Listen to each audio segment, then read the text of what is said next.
ఇప్పుడు మీరు హిందూ అమ్మాయిలు ముస్లిం అబ్బాయిల్ని ఇష్టపడి పెళ్లి చేసుకునేటటువంటి సందర్భంలో ఒక్కసారి భారతదేశంలో వాళ్ళ ముస్లిం పర్సనల్ లా ఏమిటి అనేది చదవండి ఒకసారి.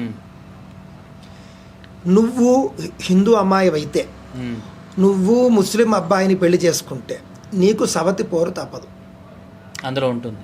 అంటే ఇప్పుడు ప్రతి ముస్లిం అబ్బాయి కూడా ఒకటి కంటే ఎక్కువ పెళ్లిళ్ళు చేసుకుంటాడు. కావున నువ్వు హిందూ అమ్మాయివి ముస్లిం అబ్బాయిని పెళ్లి చేసుకుంటే కనుక నీ తరువాత కానీ నీ ముందు కానీ వాడికి ఇంకొక 3 భార్యలు ఉండే అవకాశం ఉంటుంది. నీకు సవతులు వస్తారు, పైగా సవతుల మధ్య కూడా నీకు అగ్రత్వం ఉండదు, ఎందుకంటే నువ్వు హిందూ అమ్మాయివి కాబట్టి. ముస్లిం అమ్మాయిలకైతే అగ్రత్వం ఇస్తారు, వాళ్ళకి పెద్దగా ఏమీ గుర్తింపు ఉండదు, కానీ అగ్రత్వం మాత్రం హిందూ అమ్మాయిలకి ఇవ్వరు. నీకు సవతి పోరు తప్పదు, నీకేమో అక్కడ సుఖము ఉండదు, బుర్ఖా తప్పదు, ఏమండి సంఘంలో నిన్ను మాట్లాడినెవరు, నీకు హిందూ ధర్మంలో ఉన్నటువంటి స్వేచ్ఛలో కనీసం 5% కూడా అక్కడ ఉండదు. నువ్వు ముస్లిం అబ్బాయిని పెళ్లి చేసుకుని సాధించేదేమిటి? సూట్ కేసు తప్ప, సాధించేదేమిటి రిఫ్రిజిరేటర్ తప్ప అని మనం చెప్పాలి అని నాకు అనిపిస్తుంది. ఈ మతం వచ్చు నుంచి హిందూ అమ్మాయిలు కానివ్వండి, లేకపోతే హిందూ అబ్బాయిలను కూడా చాలామందిని టార్గెట్ చేసి మతం మార్చేస్తున్నారు. ఇలాంటి వాటి నుంచి బయటపడడానికి యువతకి ఇచ్చే మీరు సందేశం ఏంటి? హిందూ అబ్బాయిలు అంటేనండి, ఈ మధ్య ఇళయరాజా గారు ఉన్నారు చూసారా, ఇళయరాజా కొడుకు ఇస్లాం కన్వర్ట్ అయ్యాడు, మీకు తెలుసా? ఎందుకు కన్వర్ట్ అయ్యాడండి? ఏమన్నా మీకు అవగాహన ఉందా? ఇస్లాం కన్వర్ట్ అయ్యాడని తెలుసు, ఏఆర్ రెహమాన్ గురించి తెలుసు, ఇళయరాజా గురించి నాకు ఏమీ లేదండి. ఏఆర్ రెహమాను ముస్లిం, ఇళయరాజాకి ఎప్పటి నుంచో ఏఆర్ రెహమాన్కి మించినటువంటి టాలెంట్ నాకుంది, అయినప్పటికీ రెహమాన్కు వచ్చినంత పేరు నాకు రాలేదు అనేది ఇళయరాజాలో ఉంది. దానికి కారణం ఏమిటి అని ఆయన ఏదో అన్వేషించాడు, ఆయనకి ఏదో అర్థమైంది, అందులో అపార్థాలు ఉంటాయి ఉపార్థాలు ఉంటాయి, అది పక్కన పెడితే నాలాగా నా కొడుకు అవ్వకూడదు అని తండ్రి అనుకున్నాడు.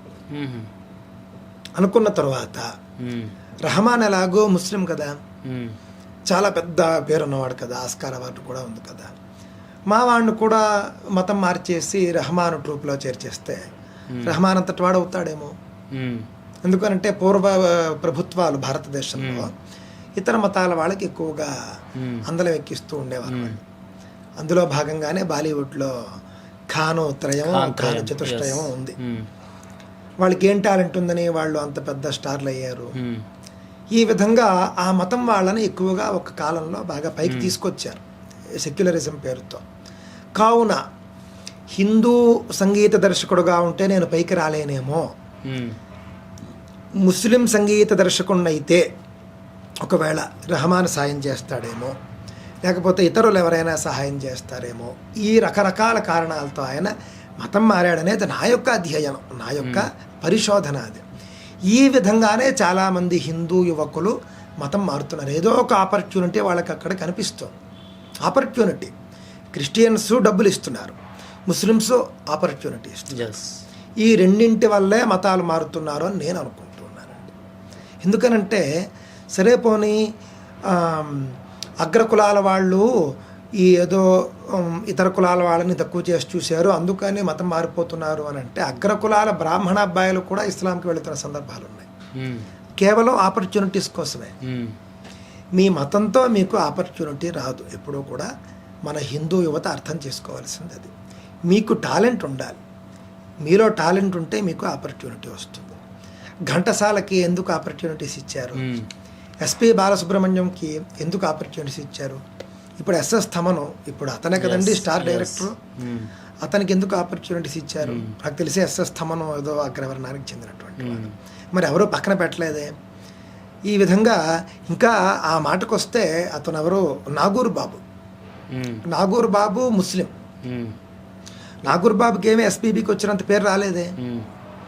కావున అలాగే ఇప్పుడు పాటలు పాడుతున్నాడు తమిళ అబ్బాయి, ఒక అబ్బాయి ఉన్నాడు కదా, సిద్ధు శ్రీరామ్ అని ఒక అతను, అతను చాలా పాపులర్ అతను. మరి అతనికి బాగానే ఛాన్సులు ఇచ్చారే, అతను అద్భుతంగా పైకి వస్తూనే ఉన్నాడే. కావున ఏమిటంటే మతం మారితే మాకేవో ఆపర్చునిటీస్ వచ్చేస్తాయి అనుకోవడం భ్రమ మాత్రమే. మీ యొక్క మానసిక బలహీనతను గుర్తించి ఇతర మతాల వాళ్ళు ఏ విధంగా మిమ్మల్ని లాగొచ్చు అని చూస్తారు. అందులో మీకు ఏది అవసరమో దాన్ని చూపిస్తారు. అంతే సంగతులు, ఇంకేమీ లేదు. మీకు అనారోగ్యంగా ఉన్నప్పుడు వస్తారు, జీసస్కి ప్రార్థన చేస్తాము మీ క్యాన్సర్ తగ్గిపోతుంది అంటారు, ఏదో నాటకం ఆడతారు. మీ మానసిక బలహీన స్థితిని చూసి ఆ విధంగా వల వేస్తారు, మీరు వలలో పడతారు. మొన్ననే మేము ఒక గర్భాప్సీ కేసు చేశాను నేను, ఆంధ్ర యూనివర్సిటీ వైజాగ్ది. బ్రాహ్మణ అబ్బాయి, ప్రొఫెసర్, మమ్మల్ని అందరినీ పిలిచి, నన్ను ప్రణవానంద స్వామీజీ మమ్మల్ని అందరినీ పిలిచి స్పిరిచువల్ సైంటిస్ట్ అవార్డు ఇచ్చాడు. ఇచ్చిన అతను హఠాత్తుగా క్రిస్టియానిటీకి మతం మారిపోయాడు, బ్రాహ్మడు. అది నేను నా ఛానల్లో ఉంది చూడండి.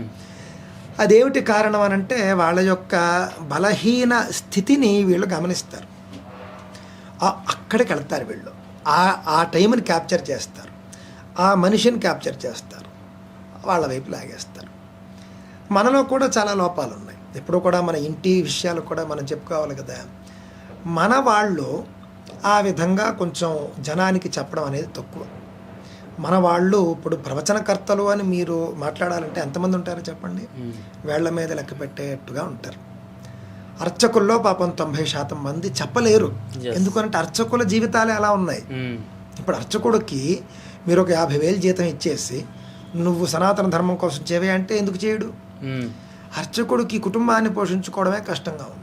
అర్చకులు హిందూ ధర్మం గురించి వచ్చిన భక్తులకి చెప్పరు అంటే ఎక్కడ చెప్తారు? చెప్తే పీకేస్తారు మళ్ళీ దేవదాసు. అసలు వీళ్ళే టెంపుల్లో ట్రస్టీలు ఉంటారు. ఎందుకంటే వాళ్ళు ఆ స్థానిక రాజకీయాల్లో వాళ్ళు కీలక నేతలు ఉంటారు కాబట్టి మళ్ళీ ఒప్పుకోరు. వాళ్ళకి కూడా వీళ్ళకి కావాలి. దేవాలయాల ట్రస్ట్లు అంటే మీకు తెలియదు ఏమంటే మొత్తం రాజకీయం అంతా కూడా. ఆ విధంగా అర్చకులు ఎక్కడా కూడా సర్వాధికారులు కాదు, వాళ్ళ చేతిలో ఏం లేదు. సొంత గుళ్ళు అనుకోండి చెప్తారు. మన ఇక్కడ చిలుకూరు బాలాజీ గుడి ఉంది, ఆయనది సొంత దేవాలయం. అంటే ఆయన ఏం చేసినా ఎవరు అడగరు, ఆయన పై అథారిటీస్ లేరు కాబట్టి ఆయన ఎంత అద్భుతంగా మాట్లాడుతున్నారు. ఒక అర్చకుడికి ఏ లోటు లేకుండా మీరు చూసుకుంటూ దేవాలయం యొక్క సర్వాధికారాలు ఇస్తే ఆ విధంగా ఉంటారు అన్నమాట. ఒక సౌందరరాజన్ లాగా ఉంటారు, ఒక సౌందరరాజన్ గారి లాగా ఉంటారు. ఇది దృష్టిలో పెట్టుకోవాలి మనం. మన వాళ్ళల్లో కూడా సనాతన ధర్మ పౌరోహిత్యంలో కానీ, వేదం చదువుకుని కానీ, అర్చకత్వంలో కానీ ఉన్న వారిని ప్రోత్సహించాలి మనం. ప్రోత్సహించి వాళ్ళ బాగోగులు మనం చూసుకున్నాం అనుకోండి, వాళ్ళు ధర్మం గురించి ఖచ్చితంగా పాటుపడతారు. ఇంకో విషయం మీరు గుర్తుపెట్టుకోవాలి, ఎంతసేపు మేమే పోరాడుతూ ఉంటాము, ఈ బ్రాహ్మణులు పురోహితులు రారు అని కొంతమంది అంటారు. బ్రాహ్మణులు ధర్మం ఆచరించడం ద్వారా రక్షిస్తారు, ఇతరులందరూ పోరాడుతూ రక్షిస్తారు. క్షత్రియుడు పోరాడతాడు, బ్రాహ్మణుడు ఆచరిస్తాడు. కావున ఆచరణ కూడా పరిరక్షణే దృష్టిలో పెట్టుకోవాలి మనం. ఇప్పుడు చాలా తరాలు ఏ రూపాయి సంపాదన లేకపోయినా కూడా వేదం అదే విధంగా చదువుకుంటూ వచ్చారు.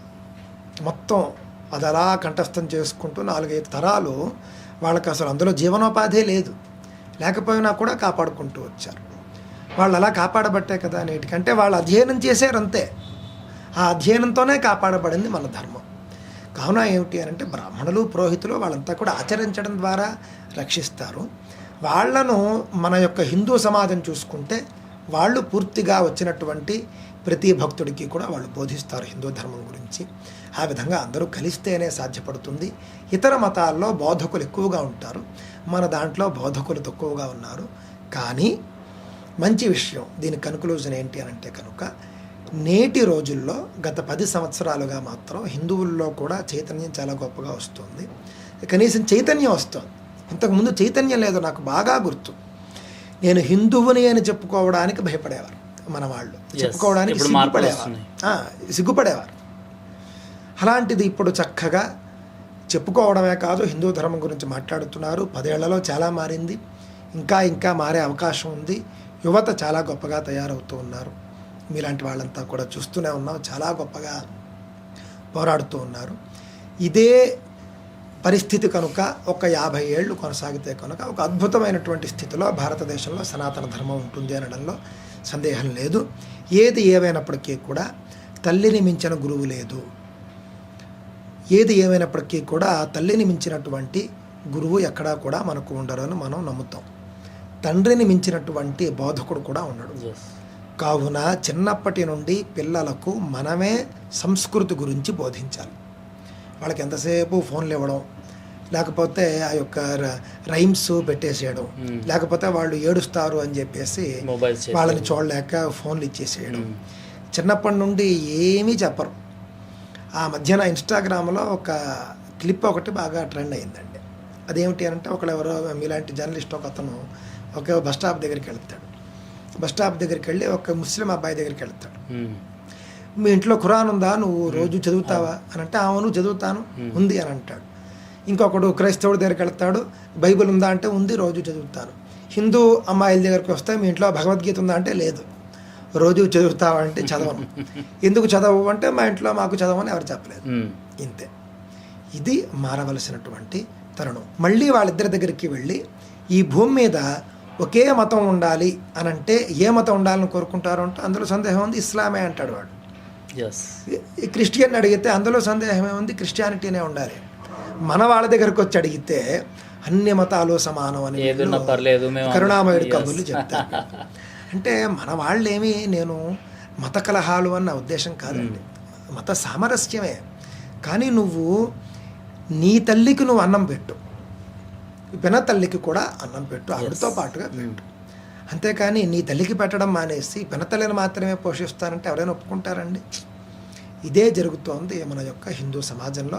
దీని నుండి మార్పు రావాలి.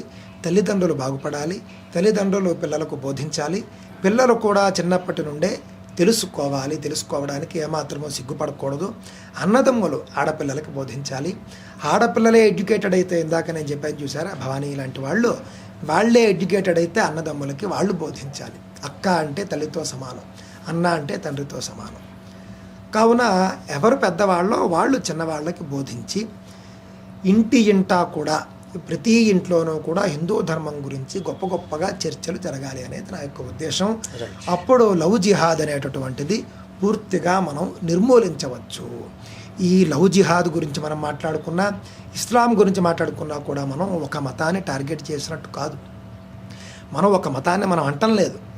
మన ధర్మం లోపల, మన హిందూ సమాజం లోపల ఉన్నటువంటి సమస్యల గురించే మనం చర్చించుకున్నాం.